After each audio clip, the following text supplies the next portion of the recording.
It's my feel-good breakfast show. Welcome back to your Feel Good Breakfast Show. We are engaged in a very heated subject right now. We're talking about maintaining your individuality within your relationship. Dr. Eve is here to give us all of the advice and answer the questions that we need answered. In fact, give us a call on 083-9133-728. As we hit the streets right now to find out from you, what habits have you adopted from your partner? I'm not much of a dancer, but ever since I've been with my boyfriend, I've loved dancing a lot. I've started reading as well, which was something that I never really liked doing. You fall into each other's ways of doing things. Like, she likes sushi, so now I like sushi. She likes iced coffee, now I like iced coffee. I like sports, she likes sports. Eating a lot and sleeping late. The habits I've picked up from him is his sluggishness. He's very sluggish. The way he speaks to his friends, I speak to my friends like that now. Becoming more outgoing, socializing, meeting new people, and just being cool with everyone.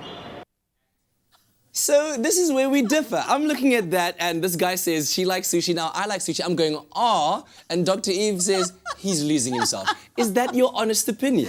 I think that it's very nice that they learn new things, which is why you get into a relationship, because people are there to teach you new things. But it doesn't mean to say that you have to give up your steak and chips just because and only eat in a sushi restaurant forever.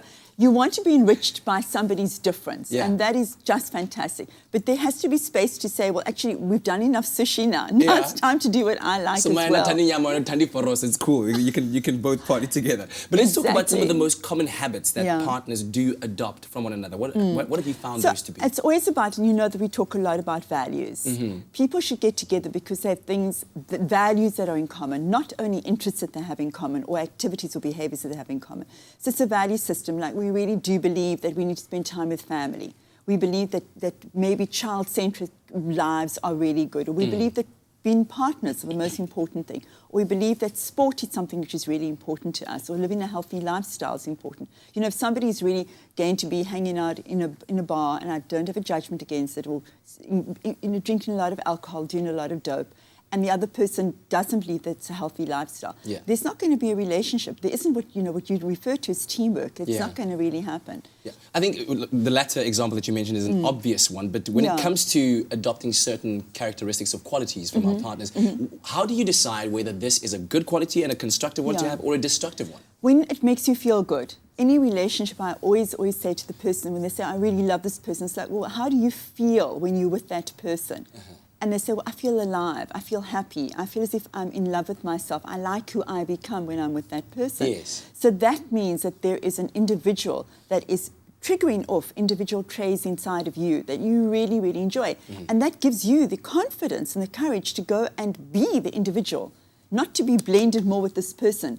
The relationship is a crucible, and you have two individuals who live in it.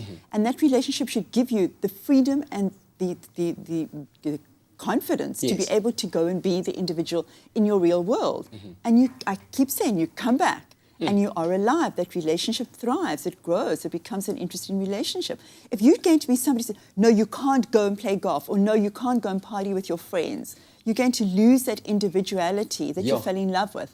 And that relationship's going to become very toxic. Yeah, no, hey, you can't go play golf. Bye, Felicia. Tell me about this. During the break, I asked you something about, when sacrifices come into play. And when you, as an individual, need to decide or have to decide that I'm going to make this sacrifice in order to make the relationship work. Is that a viable thing?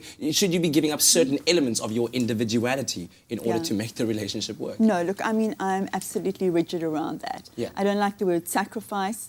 I think that you use the word negotiation in order not to lose your individuality. So you want to say that this is what happens when people get angry, they'll say, I sacrifice myself to be with you. It's like, what? What are you talking about? How can you have done that? And how can you throw this at somebody? Because that's what will happen.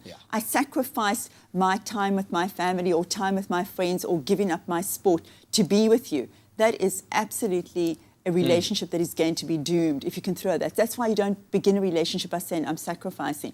You adapt behavior. You have to be able to give time to a relationship, which immediately means that some things you have to decide what is valuable to me, what am I now going to be valuing less that I can let go of, that I choose to let go of, in order to spend more time with this person. All right, we'll continue the conversation with Dr. Eve after the break. We'll keep our lines open. The number is 083-9133-728. Maintaining your individuality in your relationship. Stay tuned.